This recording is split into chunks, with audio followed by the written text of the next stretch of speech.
जिसको मैं अपना शरीफ बाप समझती थी। मुझे नहीं पता था कि वो एक हवस का पुजारी निकलेगा। मेरे तो उस वक्त होश ही उड़ गए जब मेरे पिता ने मेरे सामने एक ऐसी शर्त रखी। हेलो दोस्तों, मेरा नाम रितिका है। मैं 21 साल की हो चुकी हूँ। मेरा रंग गोरा है और मैं दिखने में काफी खूबसूरत हूँ। मैंने अपने शरीर को पूरा फिट रखा हुआ है। मेरी बॉडी एकदम मस्त है। हमारे घर में पिताजी और मेरी एक छोटी बहन है। आज से 2 साल पहले मेरी माँ की मृत्यु हो गई थी, तो मेरे पिताजी अपने आप को बहुत ही अकेला फील करने लगे थे।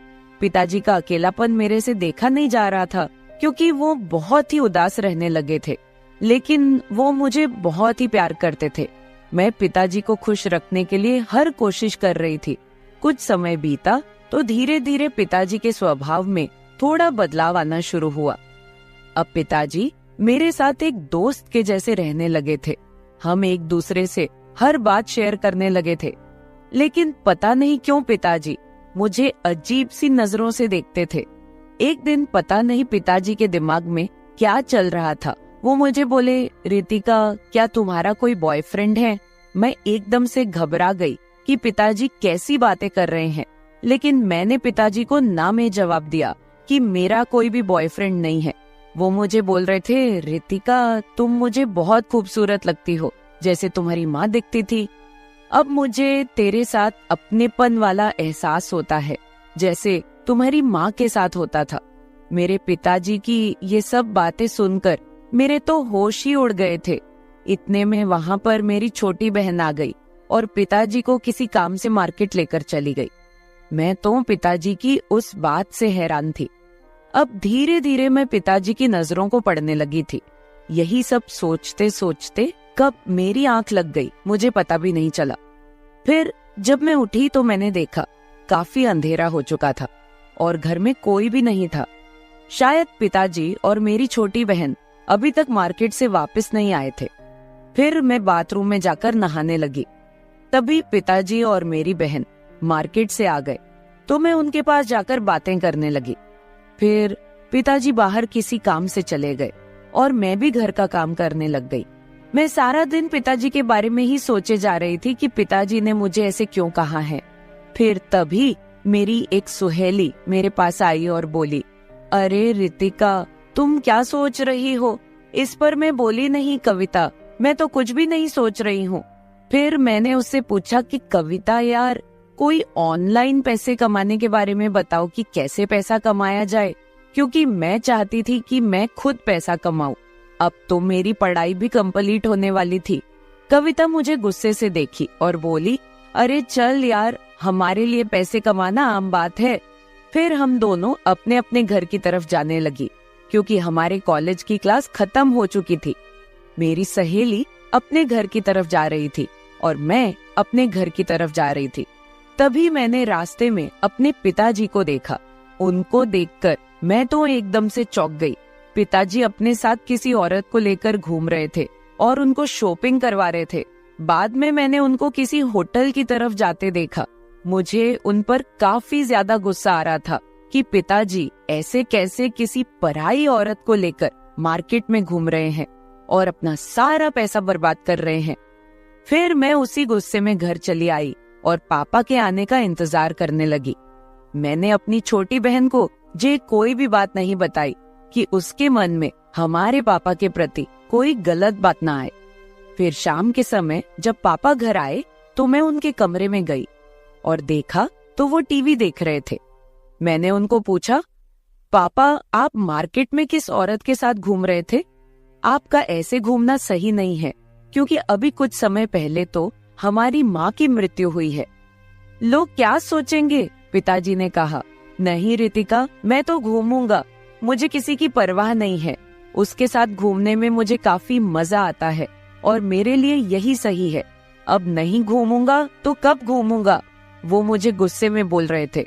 मैंने उनको बहुत बार समझाया कि आप ऐसा मत करो, लेकिन वह नहीं मान रहे थे। मेरे बहुत कोशिशों के बाद वह बोले, ठीक है, उसके साथ नहीं घूमूंगा, लेकिन मेरी भी एक शर्त है। अगर तुम पूरा करोगी तो मैं उसके साथ रहना भी छोड़ दूंगा। मैं बोली, हाँ बताइए क्या शर्त है आपकी?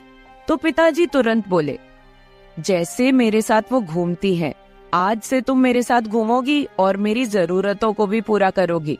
मैंने उनको कहा नहीं, यह नहीं हो सकता, मैं भला क्यों ऐसे आपके साथ घूमने लगूं। तो इस पर पिताजी बोले, तो फिर ठीक है, मुझे मत समझाओ, मैं जो भी कर रहा हूँ तुम मुझे मत बोलो। फिर मैं बोली, चलो ठीक है, शाम को सोचकर बताती हूँ। इतना कहकर मैं उनके कमरे से अपने कमरे में चली आई और बैठकर सोचने लगी। अब मुझे पूरी तरह से समझ आ चुका था कि मेरे पिताजी मुझसे क्या चाहते हैं। मेरे पिताजी की कही हुई बातों को सोच सोच कर मेरी टेंशन बहुत ही ज्यादा बढ़ गई थी। मैंने आज तक यह सब एक्सपेक्ट भी नहीं किया था कि मेरे पिताजी भी ऐसा कुछ करने की सोच सकते हैं। मुझे तो लगा था कि मेरे पिता बहुत ही शरीफ हैं और हमारी माँ की मृत्यु के बाद पिताजी अच्छे से हमारा ख्याल रखेंगे और हमारे बुरे वक्त में हमारा सहारा बनेंगे। लेकिन वह तो अभी से गलत काम करने लगे थे। ये सब बातें सुनने के बाद मुझे एहसास हो गया था कि मेरे पिताजी खुद के साथ साथ हमारी भी जिंदगी खराब करने वाले हैं। ये सारी बातें सोचकर मेरे दिल की धड़कन इतनी बढ़ चुकी थी कि अगर कोई सामने रहे तो उसे आसानी से सुनाई दे जाए। फिर मुझे कुछ दिन पहले की बात भी याद आ गई कि पिताजी मुझे कैसे देख रहे थे। मैं उनको पूरी तरह से समझ गई थी कि वह क्या करना चाहते हैं। मेरे पास तो बहुत बड़ी समस्या थी कि अब मैं क्या करूं। अगर मैं हाँ नहीं बोलूंगी तो वह उस औरत के चक्कर में बर्बाद हो जाएगा और हमारी जिंदगी भी खराब होगी। मैं पिताजी को यह भी नहीं बोल सकती थी कि वो मेरे साथ पति पत्नी के जैसे रहे, क्योंकि दुनिया की नजरों में वो मेरे पिता हैं। फिर मेरे दिमाग में अचानक ख्याल आया कि शायद यह बात घर में ही रहेगी, इससे मेरी छोटी बहन की जिंदगी भी बची रहेगी और मेरा पिता भी सुधर जाएगा। यही सब सोचते सोचते मैं सो गई। फिर जब मैं सुबह उठी तो पिताजी के कमरे में चली गई। शुरू में तो मैंने पिताजी को बहुत समझाया, लेकिन वो मेरी एक भी बात सुनने को राजी नहीं थे। फिर मैंने उनसे कहा, ठीक है पापा, मुझे आपकी शर्त मंजूर है, लेकिन चलो पहले हम शॉपिंग करेंगे। फिर मैंने पिताजी को कहा कि यह बात बाहर किसी को पता नहीं लगनी चाहिए और आप भी किसी के साथ आज के बाद दिखाई मत देना। वह बोले, ठीक है रितिका, आज के बाद तुम जैसा कहोगी मैं वैसा ही करूंगा। पिताजी की बातें सुनने के बाद मैं उनके पास गई, जिसके साथ मेरे पिताजी इधर उधर घूमते थे, और उन्हें अच्छे से समझा कर आई। फिर घर आकर मैं अपनी छोटी बहन के पास चली गई और नाश्ता बनाने लगी, क्योंकि आज रविवार था तो हमें कहीं नहीं जाना था। फिर मैं, मेरी छोटी बहन और पिताजी नाश्ता करने लगे और उसके बाद मैं और पिताजी शॉपिंग करने चले गए।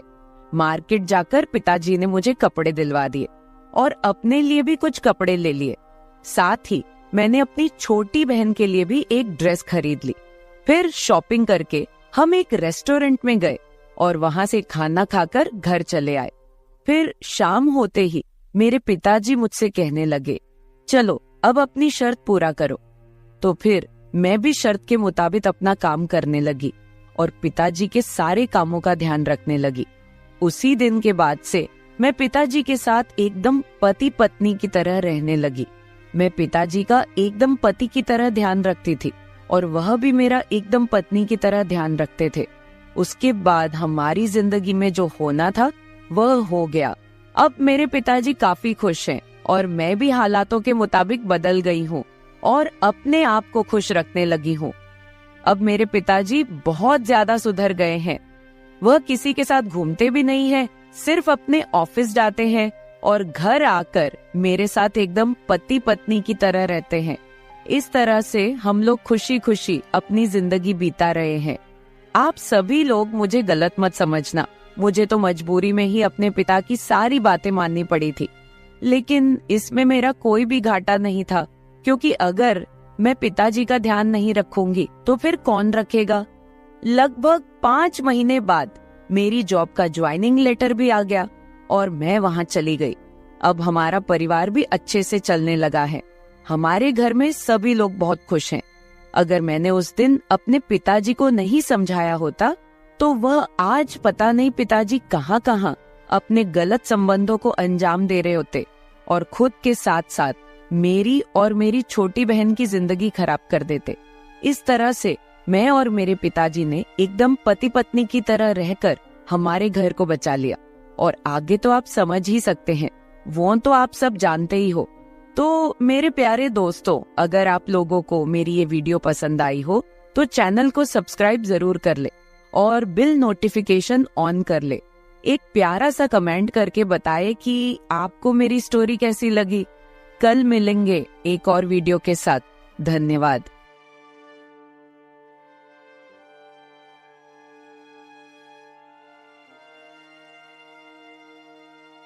वो रात मैं कभी नहीं भूल सकती, जिसको मैं अपना छोटा भाई समझती थी।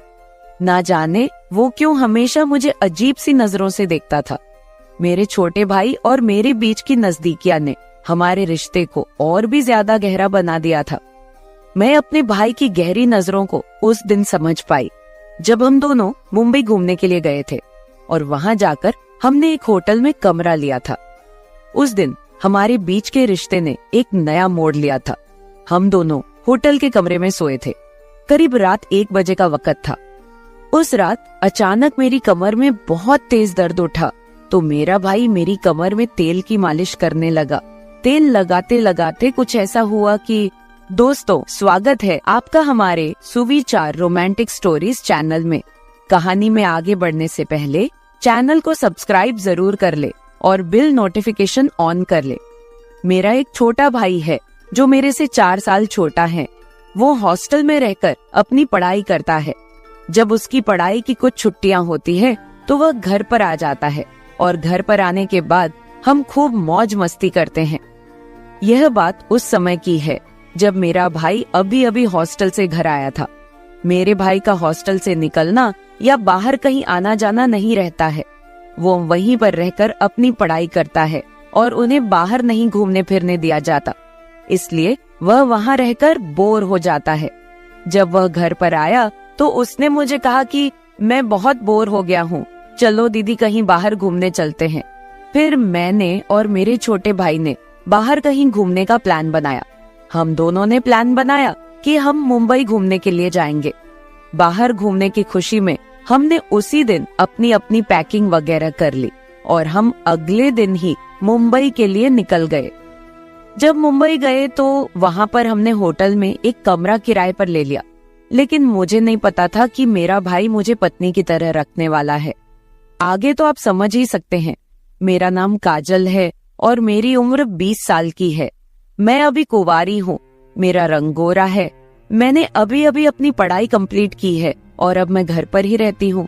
मेरे पिता एक बहुत ही बड़े बिजनेसमैन हैं। वह अपने बिजनेस के सिलसिले में हमेशा फॉरेन में रहते हैं। जब हम दोनों भाई बहन छोटे थे तो हमारी माँ की मौत हो गई थी। उसके बाद घर की सारी जिम्मेदारी मेरे ऊपर आ गई। मैं सुबह घर का काम करके कॉलेज जाती और वापस आकर फिर घर का सारा काम करती। मैं दिखने में बहुत ही खूबसूरत हूँ। मुझे आज तक बहुत सारे लड़के प्रपोज भी कर चुके हैं। मेरे पिताजी मेरी बिल्कुल भी केयर नहीं करते थे। वो हमारे पास बहुत ही कम रहते थे। ज्यादातर वह अपने काम के सिलसिले में फॉरेन में ही रहते थे। मैंने अपने छोटे भाई की परवरिश खुद अकेले ही की। उसकी अच्छे तरीके से पढ़ाई में मदद की और उसका ख्याल रखा। 5वीं कक्षा तक तो वो मेरे साथ ही रहकर पढ़ाई करता था। फिर एक दिन हमारे पिता फॉरेन से आए। उन्होंने उसे बोर्डिंग स्कूल भेज दिया पढ़ने के लिए।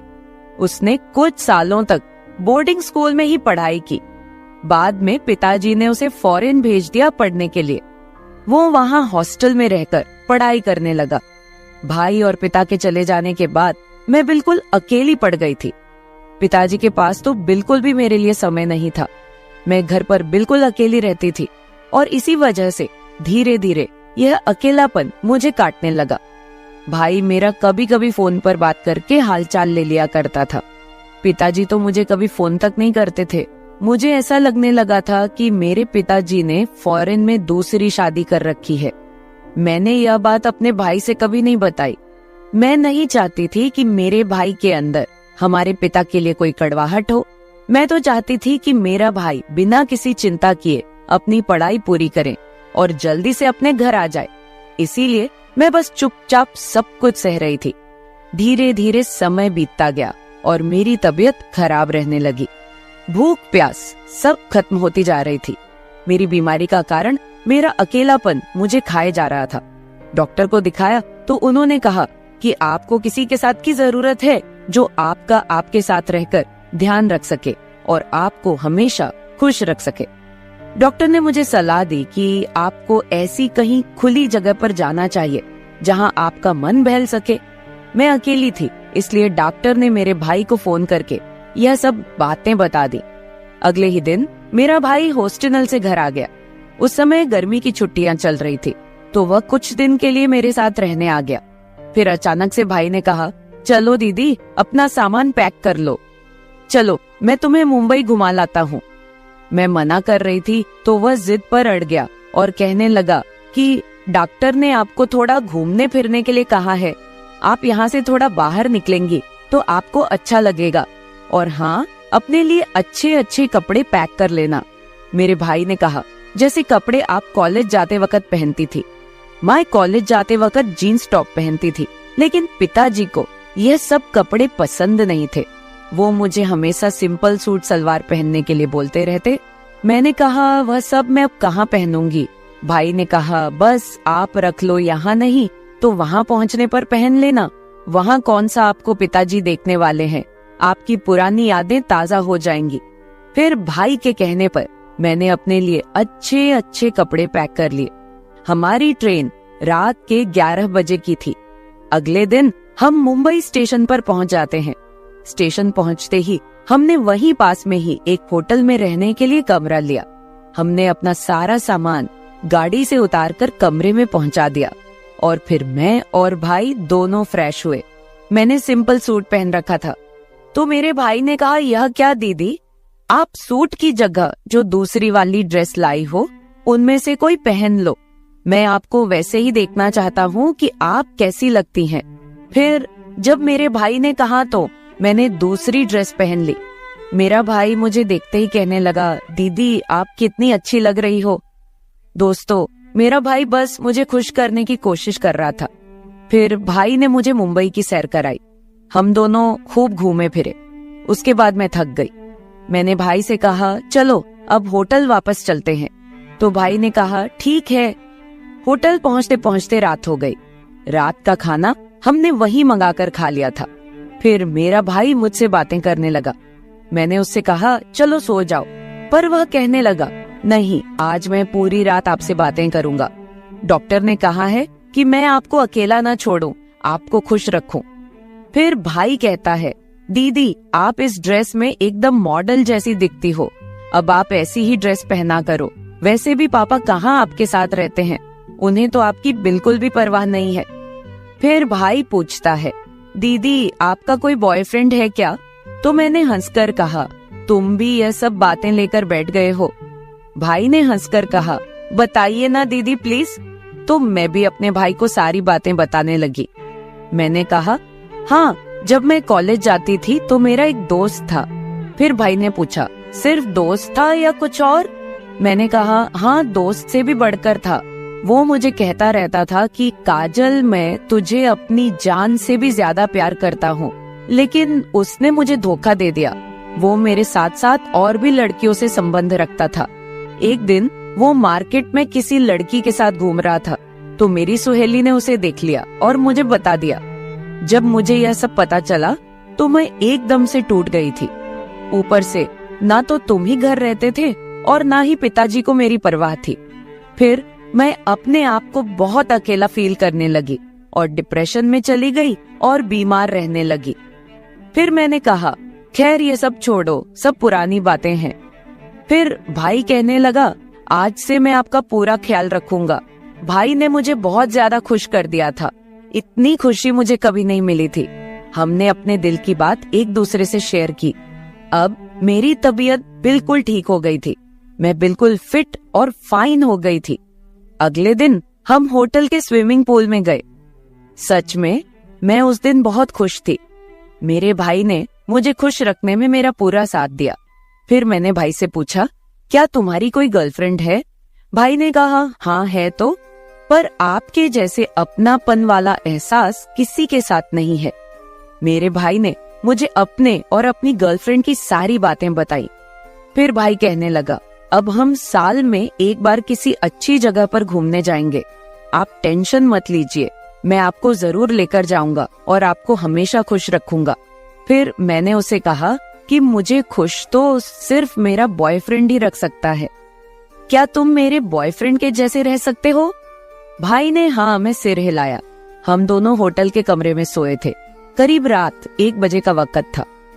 उस रात अचानक मेरी कमर में बहुत तेज दर्द उठा, तो मेरा भाई मेरी कमर में तेल की मालिश करने लगा। तेल लगाते लगाते कुछ ऐसा हुआ कि फिर मैंने सारा कुछ अपने छोटे भाई के हवाले कर दिया। उसके बाद तो आप समझ ही सकते हैं, मेरे भाई ने भी मुझे किसी चीज के लिए मना नहीं किया। अब मैं अपने भाई के साथ बहुत खुश हूँ। हमको दुनिया की कोई भी परवाह नहीं है कि लोग हमारे बारे में क्या बोलेंगे। मेरे प्यारे दोस्तों, अगर आप ऐसी ही और भी इंटरेस्टिंग कहानियाँ सुनना चाहते हैं तो चैनल को सब्सक्राइब जरूर कर ले और बिल नोटिफिकेशन ऑन कर ले। कमेंट बॉक्स में बताएं कि आपको मेरी ये स्टोरी कैसे लगी। कल मिलेंगे ऐसी ही एक और वीडियो के साथ। धन्यवाद।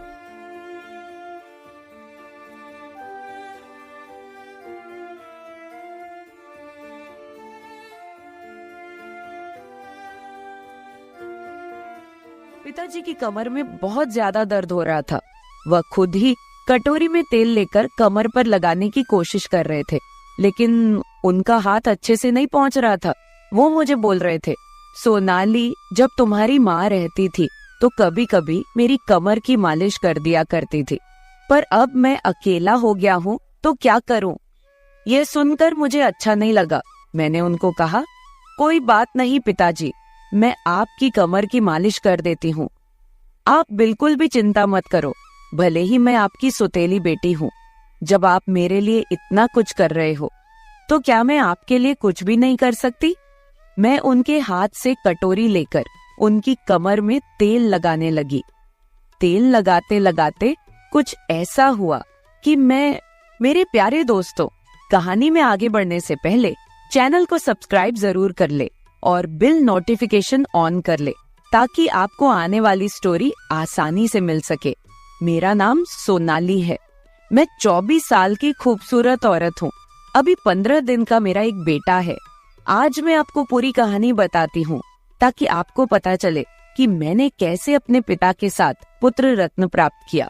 और आज मैं बहुत ही खुश हूँ। मेरे साथ मेरे ससुर, मेरे पति सारे खुश हैं। पर यह सब कैसे हुआ, क्यों हुआ?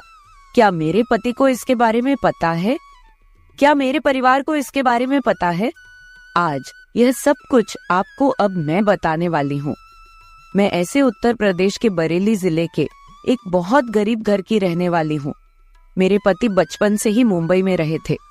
उनके हमारे गांव में रिश्तेदार थे, इस वजह से वह आया जाया करते थे। मेरे घर के सामने ही उनके रिश्तेदारों का घर है, इस वजह से नैन मटक का हमेशा हम दोनों के बीच में चलते रहता था। इस वजह से मैं उनके चक्कर में आ गई। मुझे लगा कि अब मैं भी मुंबई चली जाऊंगी और वहीं पर ऐश करूंगी, मजे करूंगी। इसलिए मैंने उनके साथ प्रेम विवाह कर लिया और मुंबई आ गई। पर जब मैं मुंबई आई तो मैं हैरान हो गई। जैसा मेरे पति ने बताया था कि मैं इतना कमाता हूँ, मेरा घर ऐसा है, मेरे घर में सब कुछ है, पर वैसा कुछ भी नहीं था। मैं प्यार में इतनी ज्यादा अंधी हो गई थी कि मैंने सही को सही नहीं समझा और गलत को गलत नहीं समझा। मेरे घर वाले मुझे मना करते रहे कि तुम इसके साथ शादी मत करो, पहले जाकर सब कुछ चेक करेंगे, मुंबई जाकर देखेंगे कि लड़के के पास कुछ है भी या नहीं। पर मैंने उन लोगों को मना कर दिया था कि लड़के को देखने की जरूरत नहीं है, मैंने देख लिया है और रही बात जैसे वो रखेगा वैसे ही मैं रह लूंगी। मैं भी मुंबई जाकर काम कर लूंगी और वही जाकर बस जाऊंगी, जैसे और भी मेरे गांव की लड़कियों ने ऐसा किया है। मुझे भी लगा था कि जिंदगी इतनी आसान होती है, अपने पति के साथ रहूंगी और खूब ऐश करूंगी। पर दोस्तों, ये सब सपने की बात होती है, हकीकत में यह सब बातें नहीं होती। खैर जाने दीजिए, वो बहुत पुरानी बात हो गई है। अब मैं उसके साथ शादी करके फंस गई हूँ तो क्या कर सकती हूँ। शादी के कुछ वक्त बाद ही मैं जान गई थी कि मेरा पति मुझे अच्छी जिंदगी नहीं दे सकता। हमारी शादी को 2 साल बीत चुके थे। मुझे अभी तक कोई बच्चा नहीं हुआ था। मेरे पास इलाज कराने के भी पैसे नहीं थे। बड़ी मुश्किल से मैं खाना खा पाती थी, क्योंकि मेरा पति उतना ज्यादा पैसा नहीं कमाता था। मैं अपना दुख किसको बताती। मेरी शादी के 2 महीने बाद मेरी माँ की भी मौत हो चुकी थी। जब मैं 10 साल की थी, उस वक्त मेरी माँ ने दूसरी शादी कर ली थी। मेरे पिताजी मेरी माँ से बहुत कम उम्र के थे। उनकी और मेरी उम्र में कोई ज्यादा अंतर नहीं था। वो मुझे बहुत ज्यादा प्यार करते थे। बच्चा ना होने की वजह से जब मैं इलाज करवा कर थक गई, तो मैंने अपने पिताजी को फोन किया और अपने बारे में सब कुछ बताया। मेरे पति ने भी उनके साथ बात की और सब कुछ बताएं कि ऐसा ऐसा बात है, बच्चा नहीं हो रहा है। मेरे पिताजी ने एक डॉक्टर से बात किया और वह डॉक्टर ने हमें बुलाया। मैं अपने पति के साथ बरेली आ गई और डॉक्टर को दिखाई। डॉक्टर ने कुछ टेस्ट करने को कहा। मेरा चेकअप हुआ और मेरे पति का भी चेकअप हुआ। फिर पिताजी मेरे पति को बोले कि तुम सोनाली को यहीं पर छोड़ दो। डॉक्टर जो कहती है वह सब एक बार समझ लो, उसके बाद ले जाना गांव। दूसरे दिन मेरे पति मुझे पिताजी के पास छोड़कर मुंबई चले गए, क्योंकि मेरे पति की अभी नई नई जॉब लगी थी। वो ज्यादा छुट्टियां नहीं कर सकते थे। हमारे घर वालों को भी ये आइडिया अच्छा लगा। मैं अपने पिताजी के यहाँ रुक गई और मेरे पति वापस मुंबई चले गए। जब से मेरी माँ की मौत हो चुकी है, तभी से पिताजी घर में अकेले ही रहते हैं। जब डॉक्टर का रिपोर्ट आया तो पता चला कि मेरे पति में ही खराबी है। मेरा पति कभी भी बाप नहीं बन सकता, उसके अंदर कुछ कमी है। यह बात पता चलते ही मेरा माथा ठनक गया। अब मैं किसको क्या बोलूं? मैं अपने मन से शादी की थी, इसलिए मैं किसी का कसूर भी नहीं निकाल सकती थी। मैं अब बहुत ही टेंशन में रहने लगी थी, क्योंकि जब मुझे कोई बच्चे के बारे में पूछता तो मैं सोचती कि उनको क्या बताऊं। शादी के बाद ऐसे भी हमारे घर वाले बदल गए थे। मेरे सास ससुर भी ज्यादा मुझे प्यार नहीं करते थे। पति मुझे बहुत प्यार करता था, पर वह किस काम का, जब मैं उसके बच्चे की माँ ही नहीं बन सकती।